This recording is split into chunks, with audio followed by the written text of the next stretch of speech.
안녕하세요. 건강 365 아나운서 최인경입니다. 만성 골반통은 여성들에게 비교적 흔한 증상입니다. 골반과 아랫배로 통증이 느껴진다는 말도 하고요. 등 쪽 허리 통증이 있다는 표현도 하죠. 생리와 상관없이 통증이 간헐적이고 반복적으로 이어진다고 하는데요. 원인을 찾기가 쉽진 않다고 하네요. 일상에 불편을 더하는 만성 골반통의 특징적인 증상, 그리고 치료는 어떤 방법으로 진행이 될까요? 오늘은 한의학에서 다루는 만성 골반통의 치료에 대해 알아봅니다. 건강 365 페퍼톤스의 땡큐 듣고 시작하겠습니다. KBS 라디오 건강 365 함께하고 계십니다. 가임기 여성들 중에는 때로 아랫배가 묵직하고 통증이 느껴질 때가 있죠. 흔히 생리통으로 생각하지만 증상이 반복된다면 원인을 찾아야 할 텐데요. 만성 골반통을 의심할 수 있다고 합니다. 이름대로 만성적인 골반의 통증인 걸까요? 경희대 한의대 한방부인과 황덕상 교수에게 도움 말씀 듣겠습니다. 교수님 안녕하세요. 네, 안녕하세요. 통증을 표현할 때는 아랫배가 묵직하고 아프다는 말을 하는데요. 골반통일 수 있는 건가요? 그렇죠. 보통 이제 여성 질환을 전문으로 진료하다 보니까 이제 골반통 때문에 많이 이제 오시게 됩니다. 네. 마찬가지로 우리가 골반통이라고 하는 거는 어떻게 보면 이제 그냥 구조적으로 해부학적으로 우리가 골반 부위를 얘기를 하는 거죠. 그럼 골반이 그럼 어디일까 생각을 해보면 배꼽과 그 아래, 배 복벽 그리고 또 허리 쪽이 돼 있고 네. 우리 여성 골반들은 물론 남성도 그렇지만 우리 인체 골반들은 골반이라고 하는 약간 뭐 우리 그 약간 바울 어떻게 보면 그 그릇처럼 생긴 그런 부분들이 전후 좌우 안쪽들이 관여하는 구조로 되어 있어서 네. 허리부터 엉덩이 또는 이제 뭐 골반 기저부 근육까지도 이런 되기 때문에 그 안에 여러 가지 장기들이 되어 있어서 그 중에 어느 정도 통증이 생기거나 그러면은 어디가 아픈지 우리가 딱 짚을 수가 없죠. 그냥 아랫배 어딘가에 아픈 그런 골반 속에 있는 통증이 오고 네. 그런 것 때문에 뭐 일상의 업무도 좀 어려움을 겪고 여러 가지 뭐 감정이나 이런 것까지 생기는 경우들이 생기면 네. 골반통이라고 할 수 있습니다. 네. 골반통의 원인이 복합적이라고 들었습니다. 네, 만성 골반통이라고 해서 오시는 분들은 네. 물론 여성 질환을 보는 쪽 산부인과나 이런 쪽으로도 많이 가지만 어떤 경우들은 이제 내과적인 부분들 또는 뭐 내가 장에 문제가 있는 거는 아닌지 또는 뭐 소변이나 이런 좀 비뇨기과 쪽에 문제가 있는 거는 아닌지 다 검사를 했는데도 이상이 없으니까 그러면 이제 산부인과 쪽으로 오는 경우들도 보고 또 그것도 괜찮으니까 또 우리 허리나 이런 쪽에 뭐 다른 질환들이 있는 건 아닌지 하고 뭐 재활의학과나 정형외과 이렇게 다 들렸다 오시는 분들이 많거든요. 네. 그런 이유들은 사실은 이런 만성 골반통이 한 가지 원인, 만성 올간통이라고 하는 딱 질환이 하나가 있는 게 아니라 네. 신체적으로 어느 구조적인 문제가 있는 건지 또는 정신적인 경우들도 있거든요. 뭐 스트레스를 받았을까 우리가 내가 스트레스를 많이 받으니까 긴장성 두통이 생기는 것처럼 네. 골반 쪽에 배 쪽이 뭉치고 아프고 우리 과민성 장 증후군처럼 갑자기 뭐 설사라거나 변비가 오거나 하는 게 통증까지도 이어지는 경우도 있는 것처럼 그런 감정적인 원인이 되는 경우들도 있고 네. 또는 정말 무슨 구조적인 어떤 암이 있다든지 다른 뭔가 폐색이 되거나 뭐 유착이 있거나 염증이 있는 그런 부분들도 있을 수 있지만 네. 그런 거는 진단이 안 되는 그냥 기능적인 부분들 내가 근육이 약해져 있거나 체력이 빠져 있거나 또는 뭐 우리가 위하수 또는 뭐 직장 하수 뭐 자궁이 빠져 있는 그런 것들 때문에 그런 통증이 느껴지는 경우들도 있거든요. 네. 결국은 이 만성 골반통의 특징은 한 개의 계통의 원인이 아니라 뭐 정말 지금 얘기한 여러 가지 수십 가지 질환들이 나타나서 생길 수가 있기 때문에 네. 복합적이라고 또 얘기를 할 수 있습니다.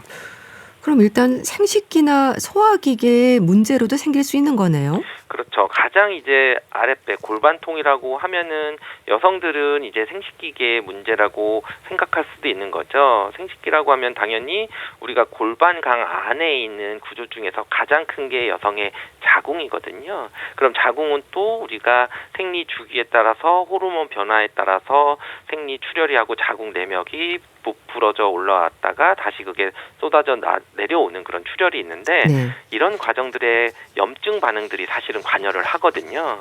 그리고 자궁도 골반을 수축시키는 그런 호르몬 작용도 있어야 네. 생리들이 진행이 되기 때문에 어떻게 보면 이런 생리 주기와 비슷하게 골반통이 심해지는 경우들이 있습니다. 네. 그런 경우들은 당연히 이런 부인과적인 질환 부분들, 생식기가 관련되는 부분들이 있고요. 네. 또는 어떤 분들은 뭐 우리 방광과 같은 방광염이 수시로 오는 게 어떤 여성들에게서는 뭐 감기처럼 온다, 나 컨디션 좀 나쁘면은 방광염이 온다 이렇게 얘기를 하시는 분들도 있는데요. 네. 결국 이때 방광염 올 때도 골반 어딘가에 방광이 차지하고 있는 부분이 골반 강 안쪽에 있기 때문에 또 염증이 있으면 당연히 그 주변도 뭔가 통증을 유발을 하거나 영향이 있게 되는 거고요. 네.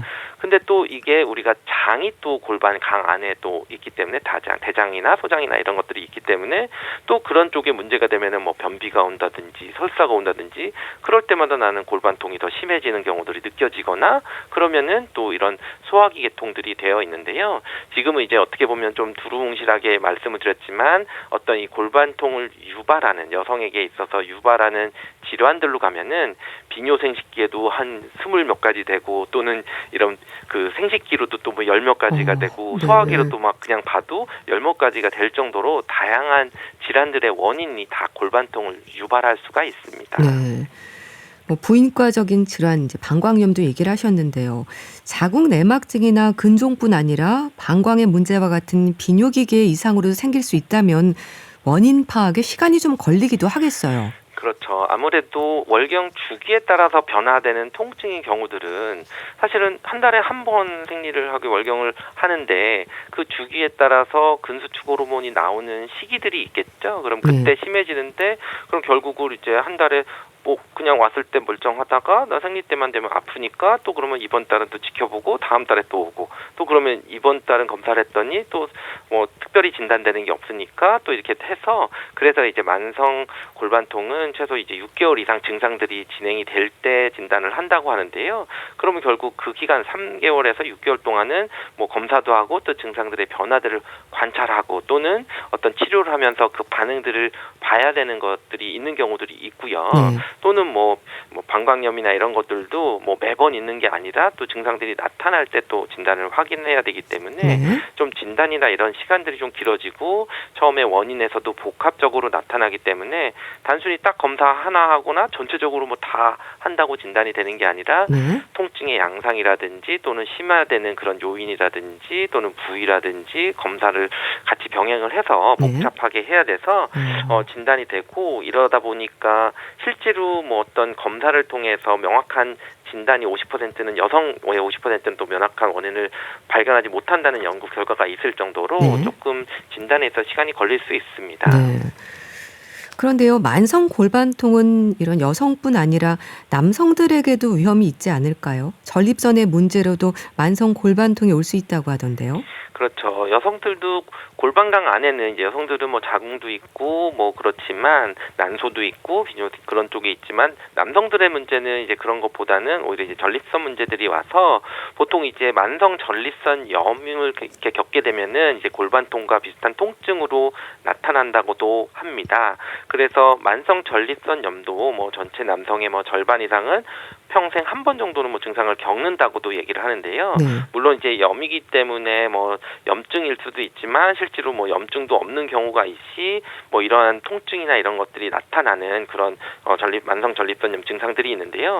이럴 때는 이제 가장 흔한 증상으로 꼽는 게 골반통입니다. 근데 골반통은 이제 골반부 전체적인 부분인데 나는 전립선을 내가 어느 부위에 위치하고 있는지 느낄 수가 없죠. 그렇죠. 그렇기 때문에 이제 회음부 우리가 뭐 약간 음란과 항문 사이의 회음부에 있는 통증들이 나타난다든지 또 이제 아랫배 깊은데 어디가 아픈데 뭐 사타구니나 또는 뭐 엉덩이나 또는 어떻게 보면 이제 소변 볼 때 또 아프거나 또 뭔가 또 소변이 시원치 않으면서 또 이런 쪽에 다양한 그런 양태들을 나타나는데 왜냐하면 이런 골반 강 안은 여러 가지 기관도 있지만 근육이나 인대들이 촘촘하게 서로 이어져 있거든요.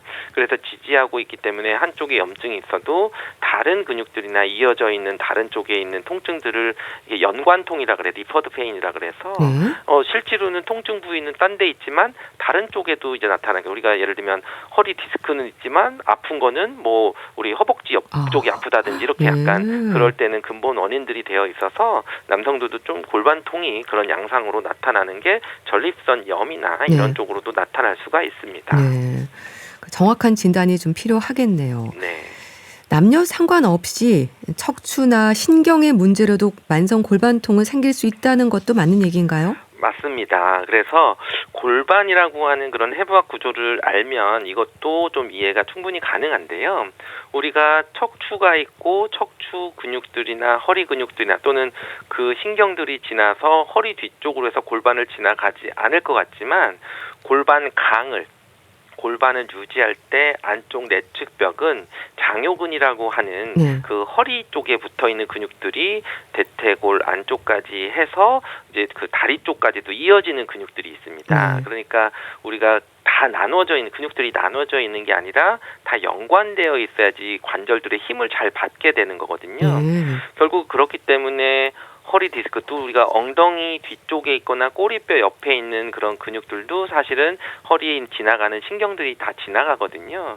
그래서 우리가 허리 디스크가 있어도 오히려 허리가 아픈 사람이 있는 반면에 발가락에 뭐 감각이 떨어진다든지 힘이 안 들어간다든지 뭐 이런 여러 가지 다리 쪽까지 이제 땡기는 이제 그 통증들이 느껴지는 것처럼 허리에 문제가 있어도 골반 강을 이루는 그런 장요근이나 그 골반의 내측을 이루고 있는 근육들이 관여하는 통증들이 있게 되고 심한 경우들은 뭐 우리가 배변 장애나 뭐 소화 장애나 이런 것들도 허리 디스크가 있어도 생길 수가 있거든요.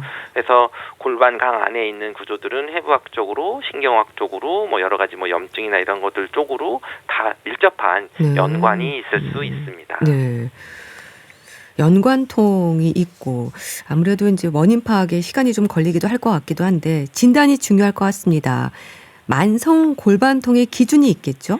그렇죠. 뭐 만성 골반통은 뭐 명확하게 기능 장애를 일으키거나 의학적 치료가 필요할 정도로 어떻게 이제 비주기성 통증이 뭐 해부학적 골반이나 또는 이제 배꼽 이하의 하복부 그리고 이제 요천추 배부 이제 허리 부분들 또는 이제 엉덩이 부분에 6개월 이상 지속되는 경우들을 얘기를 해서 만성 골반통으로 진단을 정의를 하는데요. 이럴 때는 당연히 이제 이런 해당되는 그런 혈액 검사라든지 또는 해부학적인 구조라든지 이런 통증 양상들을 좀 진단을 통해서 진단을 할 수 있습니다. 네. 그러니까 만성적이라는 게 6개월 이상 증상이 계속된다는 건데 여성들의 경우에는 생리 주기와 상관이 있을까요? 그렇죠. 기본적으로 만성 골반통이 생리 주기와 관련이 있을 수도 있지만 기본적으로 진단에서는 여성 주기와 상관없이 올 수가 있습니다. 그래서 만성 골반통이라고 해서 여성들에게는 또 비뇨생식기와 관련되는 부위가 원인이 될 때에는 당연히 그런 생리 주기에 따라서 더 심해지거나 낚여지고 있는데 기본적으로 진단할 때는 비주기성, 그러니까 이것과 상관없이 지속적으로 좀 나타나는 그런 부분들이 있는데요. 그렇지만 또 이제 여성들이 통증에 대해서 어떻게 보면 이제 외부 생식기나 구조적인 차이나 또는 호르몬 변화들이나 또는 신경 변화들이 있어서 주로 이런 여성들이 느끼는 만성 골반통은 좀 더 뭐 주기적인 부분도 나타나는 경우들도 있고 그러면서 산부인과적인 부분들과 연관돼서 좀 심하게 나타나는 그런 경우들도 많이 있습니다. 통증에 대해서는 어떻게 표현이 되나요? 증상을 어떻게 표현하는지도 궁금한데요. 그렇죠. 무조건 통증은 이제 어느 부위, 하복부 쪽이나 또는 이제 허리 쪽 또는 이제 골반 아래쪽 이런 부분들의 통증을 느끼는 게 이제 골반통이죠. 그렇지만 그런 것은 통증이 양상들은 개인마다 굉장히 다를 수 있습니다. 뭐 찌르듯이 아프다고 할 수도 있고 또 아까 이제 구조적인 거를 생각해봐도 내가 자궁이 어디 위치에 있지를 내가 사실은 딱 정확히 짚을 수는 없거든요. 그러다 보니까 통증도 아랫배 어딘가가 아픈데 정확히 찌를 수 없는 부분도 좀 기분 나쁘면서 일상생활이 계속 좀 불편하게 되니까 그러다 보니까 뭐 내과도 갔다가 산부인과도 갔다가 정형외과도 갔다가 이렇게 여러 군데를 좀 방문을 하는 경우들이 있는데 그렇지만 이제 통증의 양상 또는 위치나 또는 어느 정도 이렇게 전파가 되는 경우들이 있는지 또는 악화 요인이 있는지 아니면 또 어떻게 했더니 또 좀 통증이 완화된다든지 네. 또는 월경 주기에 내가 뭐 생리를 시작하기 전에 아픈지 또 생리가 끝나면 아픈지 또는 스트레스를 받았더니 더 그렇다든지 뭐 네. 나는 또 출근하면은 또 아프고 또 주말에는 안 아프고 이런 여러 가지 심리적인 그런 분들도 있기 때문에 네.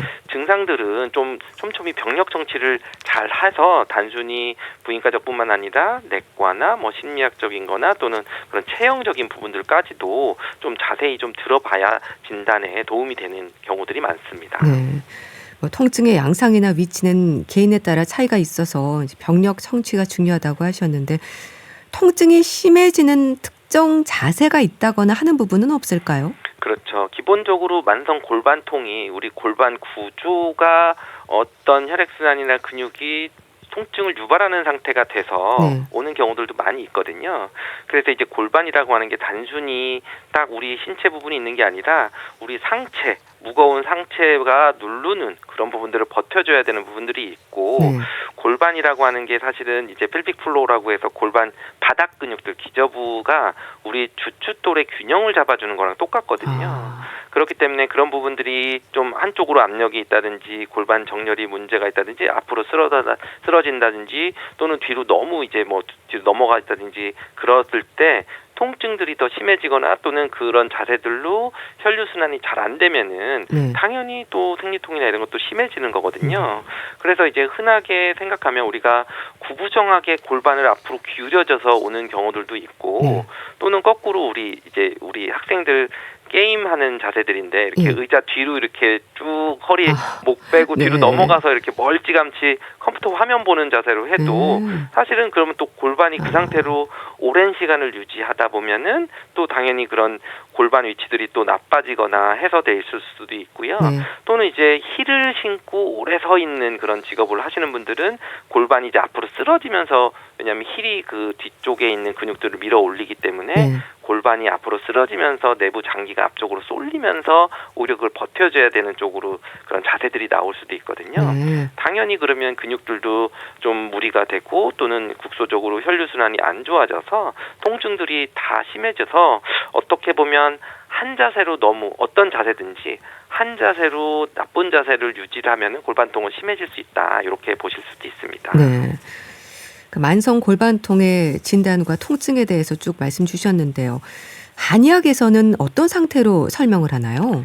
한의학에서는 기본적으로 골반통이라고 하는 것은 뭔가 뭉치거나 피가 잘 돌지 않기 때문에 통증을 유발한다고 합니다. 그래서 우리가 순환되지 않는 어혈이라는 개념들을 많이 쓰게 되는데요. 근데 이 어혈, 피가 돌지 않는다. 뭔가 그렇기 때문에 찌르는 것처럼 아프거나 국소적으로 뭐가 쿡쿡 쑤시거나 이런 통증이 오는 경우들인데 이 원인들이 기체혈어라고 해서 기운이 막혀도 이런 통증이 오게 되는 것. 예를 들면 우리가 스트레스를 받아서 갑자기 신경 썼더니 소화가 안 되면서 배도 아파. 네. 이렇게 올 수도 있고 그리고 또 기운이 없어서 기어 때문에 어혈이 생기는 경우도 있고 또는 너무 차갑거나 또는 습열이나 뭔가 노폐물이 쌓여도 어혈이 온다고 보는데요. 결국은 이런 근육들뿐만 아니라 근육통이 오는 것도 뭔가 피가 잘 돌지 않고 그 부분에 염증이 생기는 것도 어혈의 개념으로 해서 이런 부분을 개선하는 쪽으로 치료를 하고 있습니다. 네.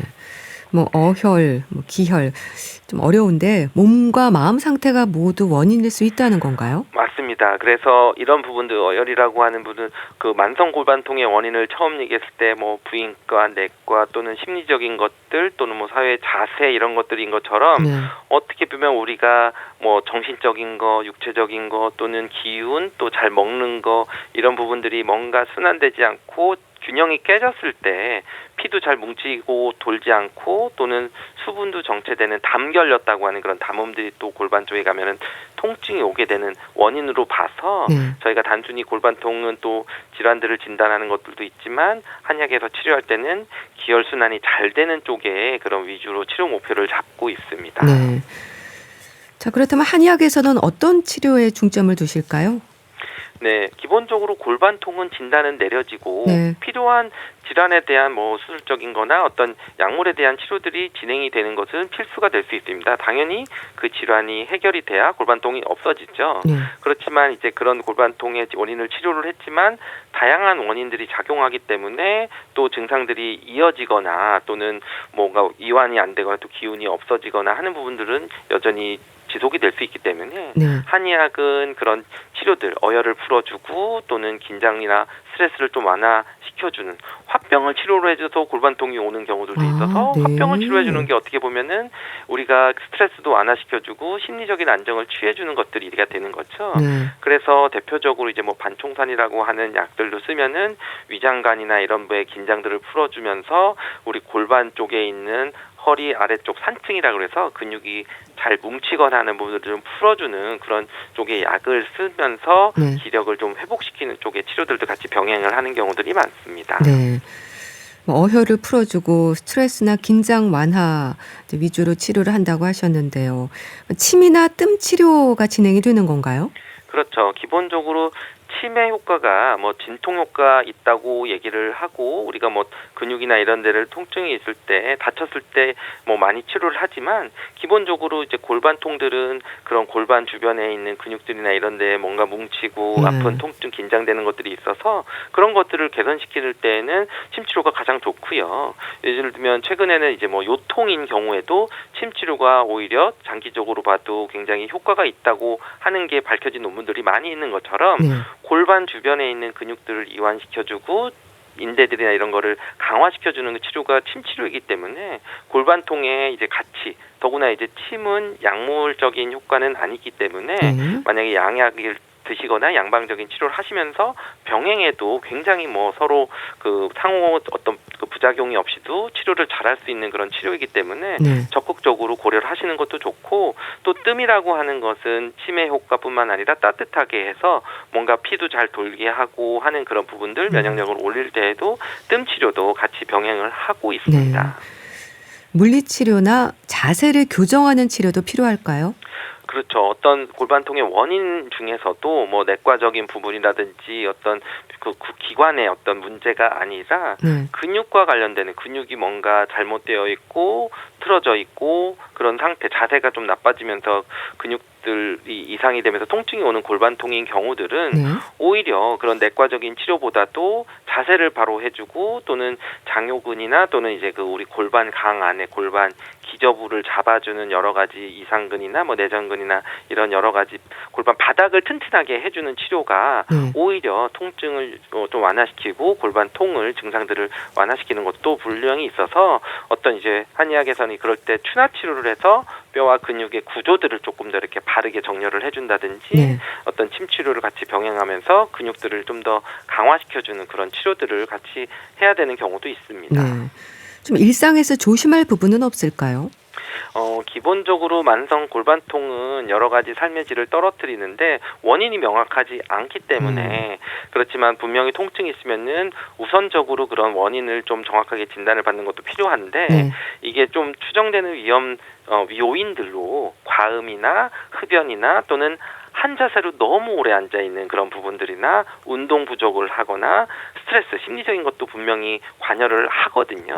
그러면은 또 우리가 다 알고 있는 얘기 같지만 운동 꾸준히 하고 스트레스를 받지 않고 규칙적인 식사를 하고 또 자세를 좀 바르게 잡아주는 것이 그러니까 이 자세라는 게 단순히 골반뿐만 아니라 네. 우리가 어깨가 뭉치고 또는 뭐 핸드폰을 보거나 컴퓨터를 하면서 무게 중심이 앞으로 쏠리면은 그걸 버텨주는 거는 또 우리 주춧돌인 골반이 되는 거거든요. 그렇죠. 그러니까 단순히 골반에 있는 자세뿐만 아니라 네. 전신 자세들을 좀 바르게 잡아주는 것이 일상에서는 오히려 골반통을 예방하는 좋은 방법일 수 있습니다. 네. 바른 자세를 유지하는 게 중요할 것 같고요.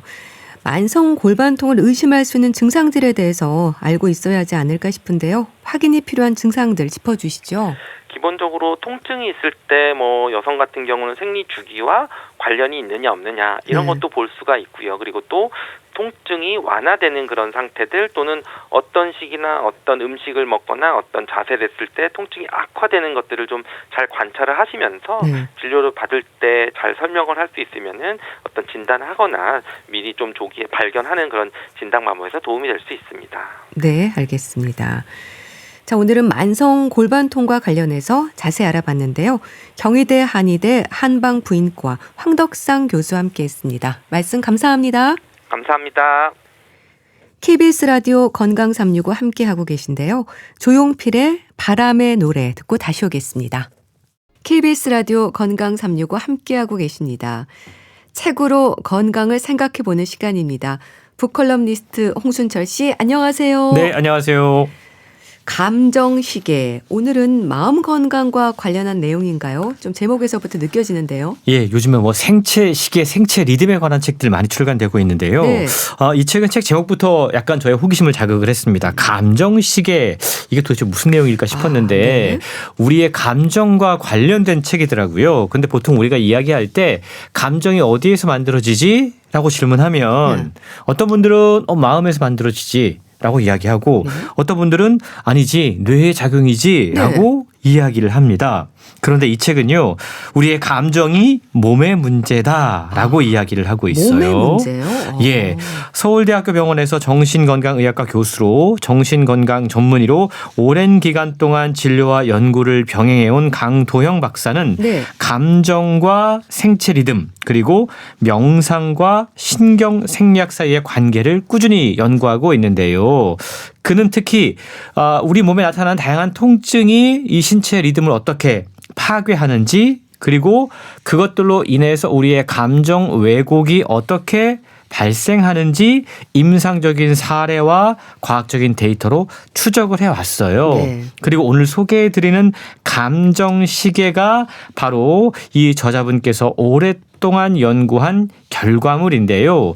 이전에 쉽게 볼 수 없었던 아주 독특한 감정 해석 지도를 선보이고 있습니다. 책은 우리가 그동안 감정에 대해서 오해하고 있었다라고 이야기를 해요. 예를 들자면 기분이 좀 나쁘면 마음가짐이 잘못됐어 라고 생각하는 경우가 있었잖아요. 그렇죠. 그리고 행복해지려면 긍정적인 관점을 가져야 해라고 생각을 했습니다. 그리고 감정을 다스리는 건 마음을 단속해야 되는 일이다.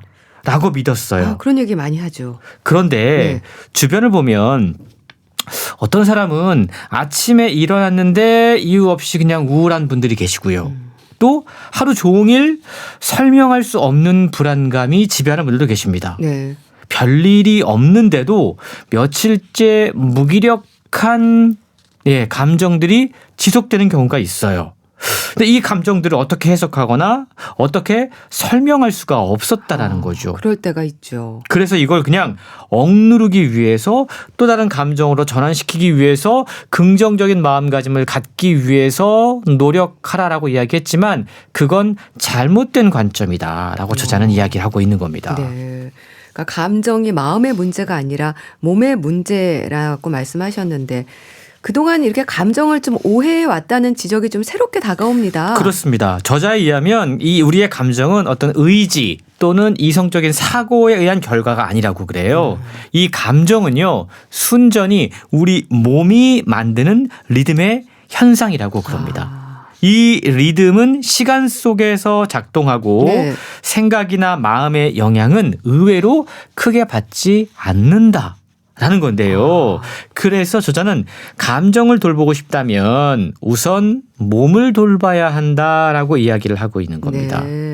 저자가 이러한 감정 시계를 연구하게 된 계기는 몸과 뇌와 마음을 통합적으로 임상 연구하면서부터였는데요. 정신의학과 진료 현장에서 수많은 내담자들을 만나면서 이 감정의 시간성을 경험했다고 그래요. 예를 들자면 내담자들이 이제 우울증으로 찾아오는 분들의 경우에 하루 중 특정 시간대에 우울감이 나타난다. 시간대가 집중돼 있었다라는 거죠. 그랬군요. 그러니까 예를 들자면 아침 기상 직후에 오후 3시경에 밤 11시 무렵에 각각의 패턴은 다르지만 이 우울의 리듬이 분명하게 나타나고 있더라는 겁니다. 그리고 공황장애 환자들은 대개 이른 오후에 1시에서 2시 사이에 증상이 심해졌다고 그래요. 우울증 환자들은 특히 아침 이른 시간이 가장 괴롭다라고 이야기했다고 그러고 네. 강박 증세에 시달리는 사람들은 잠자리에 들 무렵에 이 감정 때문에 힘들다라고 호소를 했고 불안은 퇴근 직후에 텅 빈 시간대에 자주 출몰하더라는 걸 수많은 임상 경험을 통해서 알게 된 거죠. 아, 그렇군요. 그러니까 저자는 네. 이 내담자들에게서 나타난 감정 변화의 시간대를 일일이 추적하고 기록하면서 감정이 어떤 스트레스나 사건의 결과가 아닐 수도 있겠다. 네. 이건 우리의 신체 리듬이 파동이 만들어내는 어떤 자연스러운 리듬이고 산출물일 수 있겠다라는 점에 주목을 한 겁니다. 언젠가부터 우리는 네. 마음의 문제를 이건 뇌의 작용이야 라고 이야기했어요. 그리고 뇌를 이해하면 감정을 다 설명할 수 있어 라고 판단을 했습니다. 하지만 저자가 직접 경험한 케이스는 달랐던 거죠. 네. 그러면서 이 책을 통해서 우리의 감정을 이해하는 새로운 원리를 소개하고 있는 겁니다. 그러니까 특정한 감정이 특정한 시간대에 반복적으로 나타난다는 이런 감정 변화의 시간대를 살펴야 한다는 건데요. 참 새롭게 다가오네요. 그렇습니다. 그래서 제목이 감정시계인 건가요? 그렇습니다. 이 책은 우리에게 어떤 감정의 기복이 생기고 있다면 네. 이걸 어떤 뇌나 마음의 문제가 아니라 몸의 리듬의 문제, 어딘가 문제가 몸에 있다라고 봐야 한다라고 이야기합니다. 네. 일단 우리의 감정을 뇌나 마음이 아니라 몸이 만든다라는 저자의 관점이 상당히 흥미롭고요. 그렇네요. 강도영 박사는 우리 감정이 만들어지는 발생 지점이 우리 신체 곳곳에 다 분포되어 있다라고 이야기합니다. 네. 이걸 감정시계 태엽이라고 이야기를 하고 태엽을 잘 감아줘야지만 이 시계가 잘 돌아가는 것처럼 우리 몸속에 있는 이 각각의 신체 기관, 예를 들자면 장, 심장, 피부, 척추, 송과체, 편도, 네. 해마, 생식선, 뇌간, 섬엽, 이게 감정을 관장하는 10개의 장기라고 그럽니다. 그리고 네. 이것을 중심으로 구축된 복잡한 시스템이 어떤 생체 리듬을 만들어내고 그것이 감정을 만들어낸다라고 이야기를 하고 있어요. 네. 예를 들자면 네. 우리의 장, 이 장은요 세로토닌을 생산하고 염증 반응을 조절하는 감정의 근원지다라고 이야기합니다. 아, 그렇군요. 심장 역시도 네. 혈액의 펌프인 동시에 전기적 감정 신호의 송신소다라고 이야기를 해요. 특히 네. 감정은 우리의 정서적인 안정성과 상당히 밀접하게 연결되어 있다는 점을 강조하고 있습니다. 뿐만 아니라 네. 피부는요. 감정을 세상과 연결하는 감각의 관문이다라고 이야기하고 있어요. 네. 그래서 차가운 바람이나 누군가의 따뜻한 손길이나 습도 이런 변화만으로도 이 피부를 통해서 우리의 기분을 바꿀 수 있는 것들을 실제로 경험하고 있습니다. 아, 그렇군요. 편도체, 네. 해마는 감정을 저장하고 조율하는 기억의 중추 역할을 하고요. 척추도 감정과 상당히 밀접한 관련이 있는 기관인데 네. 신경 신호를 타고 감정의 진동을 전신으로 퍼뜨리는 역할을 한다고 그럽니다. 그래서 네. 왜 하루 종일 이렇게 허리를 좀 구부리고 있다면 네. 마음이 좀 불안해지고 감정이 함께 수축되는 걸 느낄 수가 있는 겁니다.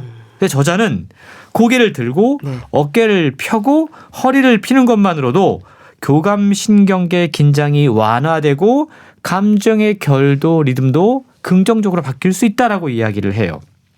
감정이 몸의 모양에서도 만들어질 수 있다라는 거고요. 네. 송과체라는 기관은 리듬의 시작과 끝, 네. 그러니까 밤과 낮, 수면과 직접적인 관련이 있는 기관이고요. 네. 생식선은 네. 일상의 생기와 활력을 담당을 하고 섬엽이라고 하는 기관은 시간과 감정의 통합된 감각을 통해서 우리의 자아를 조율하는 기능을 갖고 있다고 그럽니다. 네. 너무 흥미로운 관점인데요. 네. 이렇게 우리 몸속에 있는 장기가 각각 감정을 느끼게 되고 몸이 감정을 만들어내면 네. 우리 뇌는 이걸 번역할 뿐이다 라고 설명하고 있는 겁니다. 네. 뭐 장, 심장, 피부, 척추 등 몸속의 10개의 기관들이 이제 감정을 만들어낸다고 하셨는데 참 재미있네요. 그렇습니다. 그럼 말씀 주신 것 외에 또 어떤 내용들이 있습니까? 조금 더 구체적인 이야기를 한번 드려볼까요? 네. 몸이 감정을 만들고 뇌는 번역할 뿐이다. 이 말을 조금 쉽게 설명을 먼저 하자면 장에 염증이 생겨요. 트러블이 있습니다. 그러면 우리 몸은 장뇌축을 통해서 바로 뇌에다가 나에게 문제가 생겼어라고 전달을 하죠. 네. 우리 뇌는 이 장의 문제를 피로감 또는 무기력 같은 감정으로 번역한다고 그럽니다. 네. 심장이 보내는 신호, 심장과 감정의 관계는 더욱더 직접적인데요. 네. 불규칙한 심장 박동 패턴의 전기 신호는 뇌의 간을 거쳐서 감정 회로에 즉각적인 반응을 유도합니다. 그래서 심장에 문제가 생기면 짜증, 우울, 불안, 무기력 같은 감정으로 표현될 수 있다고 그래요. 그렇군요. 저자는 네.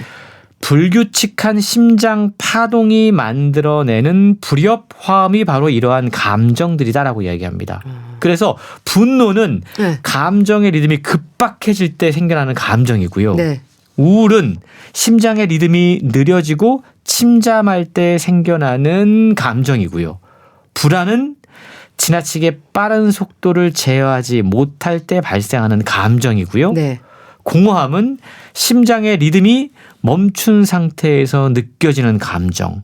무기력은 심장 리듬의 진폭이 거의 사라져서 미세한 진동이 될 때 나타나는 감정이다 라고 설명하고 있는 겁니다. 그렇군요. 그러니까 우리가 느끼는 다양한 감정들은 몸이 만들어내는 감정의 일종의 교향곡이다라고 네. 설명하고 있는데요.